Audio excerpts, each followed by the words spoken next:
Gaza goes through an Israeli cell tower. So they should have all the tools, and we know that they have people on the ground. We know that they've embedded within the system, and they failed utterly. So the only solution they have for rooting out Hamas is to go into the Gaza Strip and go house to house through an area twice the size of the District of Columbia with a population of 2.3 million and physically rip up everything from the roots. And that is a process that won't take weeks or months. That will take years. And when they're done, they will then have to decide if they want to stay and occupy it and run it themselves, which they really don't want to, or they leave and just let the next generation of whatever the replacement is for Hamas grow up. It's an ugly situation, but it is a tempest in a teapot. Let's go for the region.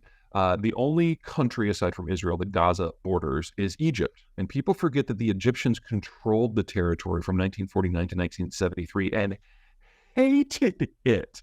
I'd say that the only people that the Palestinians are more disliked by than, say, the Israelis are the Egyptians. And there's absolutely no love lost. And it took Biden personally interceding to get the Egyptians to agree to allow aid into the southern crossings into Gaza, because the Egyptians would be thrilled if everyone in Gaza just dies. Jordan is a non-factor. Jordan, it doesn't really have a military worthy of the name anymore. And anyway, it's a satellite state of Israel, so no problem there. Syria is in civil war, and most of the fighting is going on in the northwest and the northeast parts of the country, which leaves the south. Now, the south is primarily populated by Druze who don't really care for the central government at all, but have sat out the war. And then you've got the Golan, which is unpopulated. So any effort by the central government or by, say, Iranian proxies in Syria would have to relocate forces from a hot front to open up a new hot front where there's a buffer zone anyway, and their chances of doing anything are very, very slim. I mean, this is not the Syria of 1972 when it had a military. It's been ravaged by the war and everything's locked down. So they're a non-factor. Then you've got Lebanon. Lebanon is a borderline failed state. Hezbollah is the militant group that is there. And they certainly don't care for the Israelis at all. But there's two things that hold them back. Number one, they are part of the national government. So there are other factions in Lebanon that would politically restrain them if they get too uppity, because they know that in the Israelis' current state of mind, the Israelis would not think twice of sending in some assassins and just wiping out the entire government. And that is a very focusing factor for the non-Hezbollah factions within Lebanon. And then second, while Lebanon could definitely send, Hezbollah could definitely send a lot of rockets into northern Israel, that doesn't change what's going on in Gaza or honestly overly shift the military disposition of the Israeli army. And Hezbollah doesn't have an army. If they were to launch a ground invasion, they would be massacred. So they are definitely the faction to watch, but the chances of them doing anything meaningful are very, very low. All right, next let the countries out. Iran. The Iranians don't have anything they can really do directly. They could launch some long-range missiles. All that would do would be generate a huge amount of international condemnation and get all the sanctions slammed back in a matter of seconds. Might even get the United States to do some slow boat trips by all of their oil platforms and just blow them to hell. We did that back in the 1980s. The target to watch there is a place called Karg Island, which is their only oil offloading facility. You take that online, that's the end of the entire export industry for Iran. So it's a question about whether they would risk that in order to do something symbolic that would have absolutely no impact on the ground. They also have militants in Syria, but again, they're on the wrong side of the country and they're already engaged. And if they crossed into Druze territory, that would be interesting because the Druze are badass. Okay. They have always considered Hamas to be disposable. Hamas is Sunni and Arab, whereas the Iranians are Persian and Shia. And so the official position of the Iranian government is that Hamas, like all Sunni Arabs, are apostates and therefore should be wiped out. And their alliance with them is purely tactical, and they have played that card, and now it will be destroyed, and they'll have to find a new card. That's Iran. That's Iran's entire position here. The only country that really matters, and it's not from a military point of view here, is Saudi Arabia, because the Saudi Arabians were carrying out talks with the Israelis on normalization. The idea would be that if you can get the major Arab states to recognize the existence of Israel, then eventually you'll have this Arab wall versus the Iranians, and it doesn't matter what the Americans think anymore because it's all taken care of. The debate here is whether to continue with those talks. There's a generational split in Saudi Arabia. The older generation, the King Salman, likes the idea of championing the Palestinian cause and would think that if we're going to normalize, we should get something of real substance for the Palestinians. Maybe it's more control of the West Bank. Maybe it's more self-governance. Maybe it's more money. Maybe it's official statehood. They're flexible in what that thing is as long as it's real. And then you got the younger generation of the Crown Prince, Mohammed bin Salman. He's the guy who likes to dismember and barbecue journalists, who couldn't care less about the Palestinians. He just wants them to all go away so he can get on with reshaping the region under his leadership. Think of King Salman as the CEO who spends a lot of time fishing, and Mohammed bin Salman, the Crown Prince, as the COO who actually runs the shop.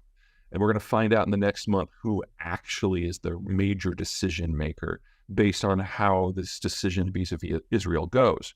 But no one in Saudi Arabia is talking about resurrecting the sort of policies that Saudi Arabia enacted back in the 1970s when they created OPEC and basically shut down global oil markets until Israel was punished.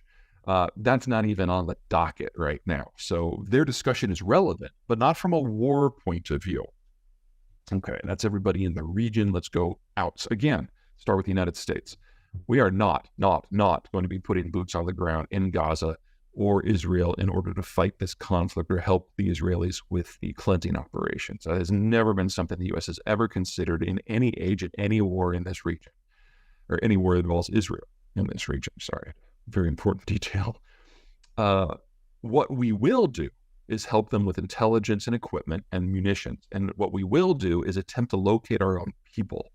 The Israelis have at least 100 of their citizens that have been kidnapped and taken back into Gaza. There's at least a dozen Americans. And the Israelis and the Americans have very, very different views when it comes to hostages. The Israelis treat it as a non-factor because they have limited resources. And if they allow their citizens to be kidnapped and allow that to dictate policy, they're always going to be on the back foot. But the United States, number one, has a lot more resources to throw at this if it wants to. And number two, there's a social contract between the American citizenry and its population. Whoever you are, wherever you are, whatever you've done, whoever has you, we will come for you. But first we have to find you. And so the reason that we've got an amphibious assault group, an MEU, streaming to the area is so that the Marines and the Special Forces have a platform to operate from. And there's already very credible information that some special forces are already on the ground in Israel liaison with the Israelis on intelligence issues. Hopefully they'll be found. Getting them out will be hideous because they've undoubtedly been split up and relocated to places of military significance to Hamas, which means you have to go in on the ground with small forces and physically retrieve them, and that will not be pretty. All right, what else? Okay, so that's the United States.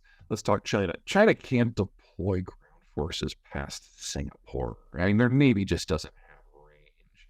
And in a question of Gaza, it's just a political issue of what makes the United States look bad. And what we're seeing here is an outcome of the catastrophic decisions that the Chinese have made over the last 5-10 years in managing their own political system. Chairman Xi has executed the messenger so many times that no one will bring him information, and he's making decisions in the dark, and the bureaucracy has kind of run wild trying to make the cult of personality happy. So they've sided firmly with the Palestinians so far, which is making a lot of people take note.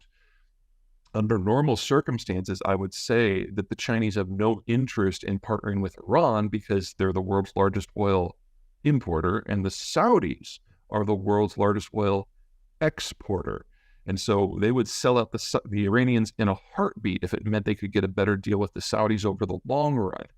The concern with saying that firmly today is that decision-making in the Forbidden City has collapsed so completely that it's not even clear what degree to which Xi is personally aware of what's going on in the Middle East at all. I'm guessing he knows more than he normally would because Putin was just in town as part of the Belt and Road Summit, and he probably got an earful and probably requested some more information for himself. But the capacity of China to play in this field is ridiculous. And them siding with the Palestinians when they're more dependent upon the Arab states for their energy security is something that has been noted in Riyadh and Abu Dhabi and in Kuwait City and all the others. The Chinese are dramatically out of touch. But regardless, they don't have the capacity to put boots on the ground in this region. And then finally, you've got Russia. I don't know if you guys have noticed this, but the Russians are in a war in Ukraine that is using all of their military bandwidth. And they're having a hard time operating in the Black Sea, and they can't get forces out of the Black Sea at wartime under a treaty called the Treaty of Montreux. So they could like fly them commercially. Where would you fly them to? There's two kind of things that kind of stand out that we need to watch here. Number one, within minutes of the news being reported, the Ukrainian government offered its support to the Israeli government in defending against the assault, which is far more than the Israelis have offered to the Ukrainians in response to the Russian invasion. The Ukrainians have been a little annoyed with the Israelis trying to sit on the fence. The Israelis, for their part, have a population that's roughly 1/6 Russian, and so they've been trying to not get involved as much as they can because they're always trying to keep their lines of communication open to the Russians as a way to manipulate events in the Arab world. It's going to be very interesting to see if this changes the mindset of folks in Israel at all, because for them, dealing with groups like Hamas is kind of an existential issue. And for Ukraine to come down so quickly and so publicly on their side is definitely noteworthy. There is no direct indication of Russian involvement here, but there are a lot of tactics that are very familiar that we've seen. The Hamas group has actually shared footage of some of its attacks, including attacks on civilian targets, which, under normal circumstances would be considered a war crime pretty much anywhere, but the rules in the Middle East are a little odd. And we know that the senior leadership of Hamas has been in and out of Moscow quite a bit over the course of the last year. So it's going to be interesting to see how that whole dynamic changes politically. Second aspect is political strategic as well. And that is that the Saudis and the Israelis have been hip deep in negotiations on a normalization program. Right now, most of the countries of the Arab world still don't recognize Israel as an independent state and an entity. That has broken a little bit under the Trump administration with Morocco and the United Arab Emirates switching sides. But now the question is whether the Biden administration gets Saudi Arabia to switch sides. And the debate, of course, is about the Palestinians. Not between the Saudis and the Israelis, but among the Saudis. There's a debate going on within Saudi Arabia itself that's generational over whether or not they should just ditch the Palestinians completely, normalize relations with the Israelis, and just move on. The older generation of the king, who's probably senile at this point, wants to continue to back the Palestinians, whereas the younger one, ruled by the crown prince, Mohammed bin Salman, really doesn't care at all. So we're going to find out really quickly here who actually holds power in Riyadh. And that is going to have any number of implications, because whenever the world's largest oil producer and exporter decides to change its political stance on regional affairs and starts backing it up with money, oil, so many questions. Okay, question number one. How do the Israelis not know? Israel supposedly is the gold standard for intelligence. And there aren't a lot of things in the area that honestly they need to worry about all that much. If you look at the big picture, Lebanon is a known quantity. Yes, Hezbollah there is a problem, but Hezbollah is a political party in Beirut. And so there are lines of communications, there's phones you can tap. And while they're always worried about fighters in the hills of southern Lebanon launching attacks, whether rockets or missiles or artillery across the border, it's kind of a known quantity, and there are avenues to gather information. So it's an issue, but it's not a critical one. Syria's in civil war. There hasn't been a problem on the Syrian border in over a decade. Actually, honestly, it's been a problem on the Syrian border in 3 decades, especially since the Israelis literally control the high ground in the Golan Heights. So that's not an issue. Jordan's a satellite state that is dependent upon Israel for economic support, so that goes away. Egypt is functionally an ally, and the bulk of the Egyptian population is on the other side of the Suez Peninsula. So there's just not people there that can theoretically cause problems. That just leaves the Palestinians. And there is no one thing for the Palestinians. It's Palestinian territories are broken into two chunks.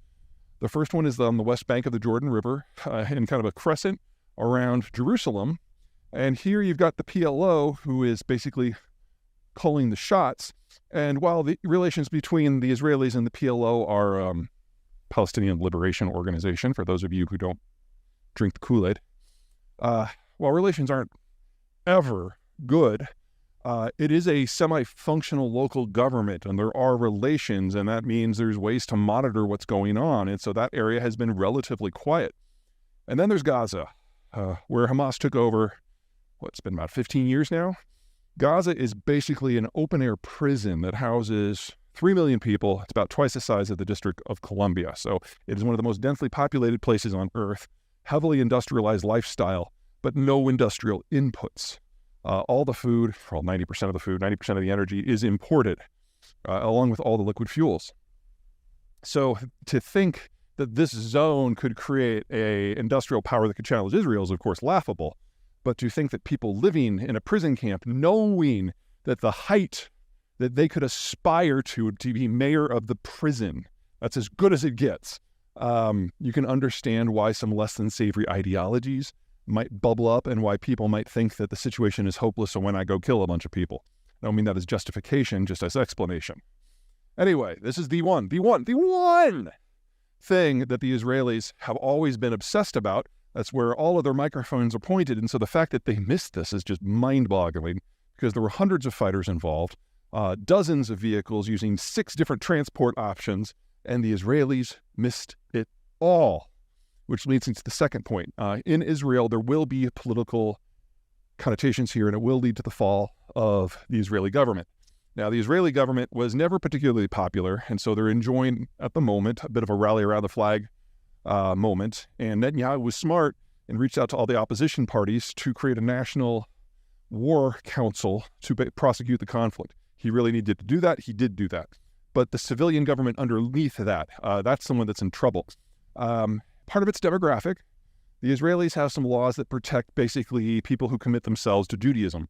So if you're studying to become a religious scholar and all you do is study the Torah, you don't have to pay taxes and you don't have to serve in the military. And that means that you can have lots of kids and don't have to pay for them, which, encourages people to have a lot of kids. And that means somewhere between 10 and 30% of the population, based on where you draw the line, of the population basically doesn't work, but can still vote. And think of that relative you have who's on disability insurance and doesn't work and just sits in his lazy boy all day and bitches about how people are screwing up the world. That's them.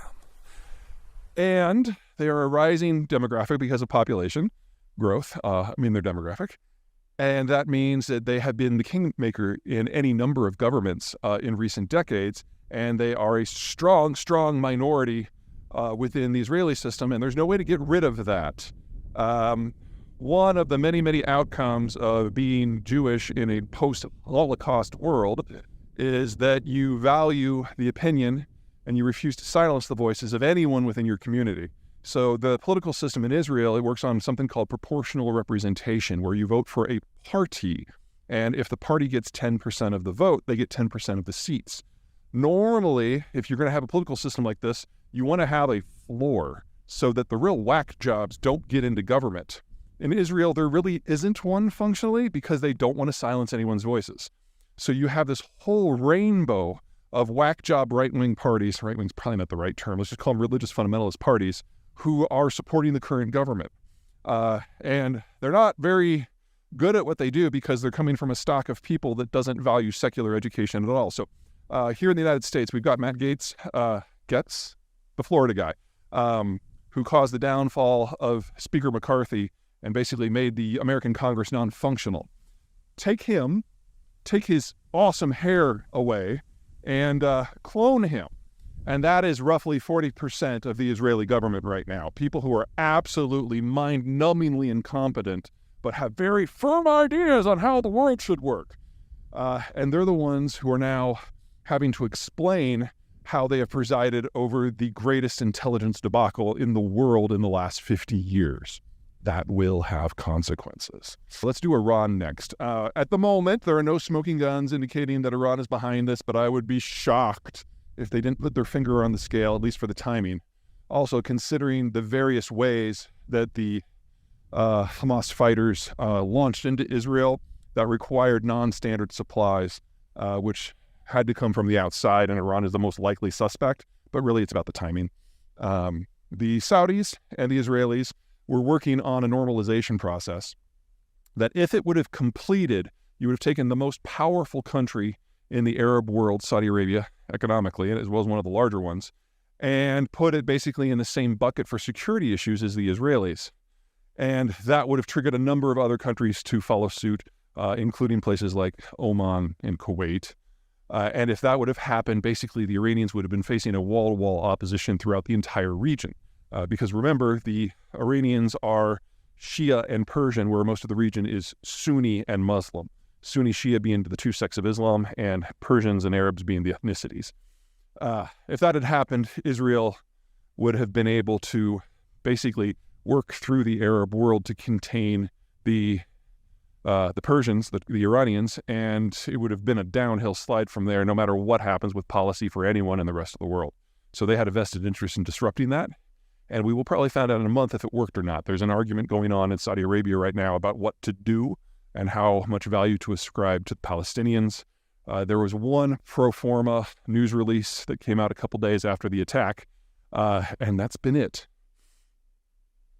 Although, and I can't underline this enough, this is not an alliance, and Hamas is not a proxy of Iran. Hamas is doing Hamas things for Hamas reasons that are defined by their position in Gaza, living in a prison camp. The Iranians think at best that the Palestinians are animals. Remember, there's a religious and an ethnic split here. Hamas, like the Saudis, are Sunni and are Arab. And so the Iranians officially consider Hamas, the Palestinians, and the Arabs in general to all be apostates and therefore worthy of elimination.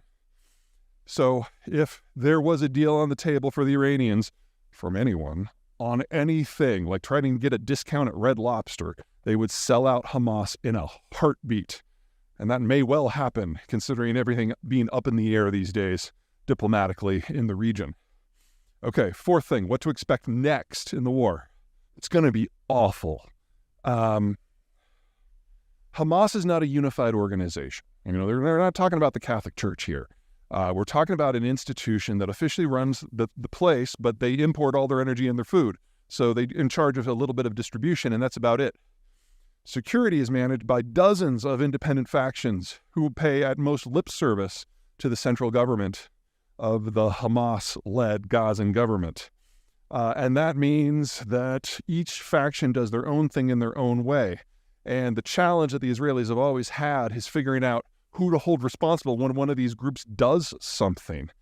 And because if you punish the Hamas formal civilian government for something that a militant group did, it's not like the formal civilian government has tools or even awareness over some of these factions. And best guess here is that we have a new faction in play because we see new tactics, new approaches, new aggressiveness, new embracing of absolute brutality that we have never seen in the Palestinian movement before. And with that in play, the Israelis are doing what now they can, and they're trying to dismantle all of Hamas. So everyone that they are aware of who is in the Hamas chain of command in any faction, they're targeting for elimination now. And they've already delivered something like 4,000 tons of explosives into the Gaza so far, basically wiping out the entire human infrastructure of the entire organization, every individual faction. But considering the intelligence failure, that means they're probably missing the one that actually did the attack. And the only way that the Israelis might be able to find and eliminate those people is by going into Gaza hard, on the ground, and going building by building, room by room, until they find the people that they're looking for and kill them all. So you're talking about a building by building scouring of a zone with 3 million civilians. That will likely take months, if not years, and the human damage will be immense because, again, this is a zone, densely populated, industrial area with no food or water or power. The scale of the devastation is something we have not seen since at least World War II. I think the closest one that I can imagine would be the Russian siege of Grozny in the 90s, which conservatively killed 20,000 people out of a population of 250,000. You're talking about a zone with so many more people. So no matter what side of this that you are on, be careful who you condemn. No one is in a good situation. No one is going to come out of this looking good. No one is going to come out of this anything but bloody and bruised and scarred. So careful who you condemn, except for, of course, the terrorists who did the attacks. Fuck those guys. Okay, finally, the American angle. The idea that the United States didn't see this coming, that doesn't really strike me as an intelligence failure. It's just we have to focus. The U.S. has a lot of interest in a lot of places and a lot of eyes and ears, but it has to focus on the places where it sees a strict national interest. Of late, most of that activity has been in the Ukraine zone, so Moscow, Kiev, places in between, in order to assist with the war effort. Israel is a capable country that largely takes care of itself, and we have zero interest in Gaza because there's nothing economically there. It doesn't sit astride any sort of transport routes. It has no resources. It's not a manufacturing hub. It's not an intellectual or technological hub. It's a camp. So we basically let the Israelis deal with that because it's their concern. That's how we deal with pretty much any zone where we don't have a direct national interest. We outsource to the locals. Okay, but we now know there are at least a handful of Americans who were involved in the attacks on the receiving end and who were kidnapped and taken back into Gaza, and that's a problem. The United States is not a perfect place, but part of the social contract between the American population and the American government is no matter who you are, no matter where you are, no matter what you have done, we will send the Marines for you. But first we have to know where you are. And since the Israelis had such a colossal intelligence failure, there's no one to ask, which puts the U.S. in an awkward position. There are really only two approaches. Approach number one is you put every eye and every ear that you can spare on the Gaza just to find a couple dozen people. That's a huge expenditure of effort for very little payback. We're going to do it, but that's a lot of things we can't be doing instead. And once we know that, we will send in the special forces and maybe a Marine group and basically blaze a path in and get them out, and hopefully it'll go better than what happened in Iran in 1979. Feel free to Google that if you're under the age of 40 and you don't know, catch the reference. There's only one other approach that might garner something. Working from the theory that the Iranians put their finger on the scale for this assault. The Iranians are the only people who have meaningful access to the people who actually carried out the assaults. The first rule of intelligence is you have to go where the information is. Sometimes Americans forget that, and we put a lot of effort into breaking people who had nothing to do with it because they just happened to be proximate. For example, waterboarding Osama bin Laden's driver didn't get much. But in this case, the people who know something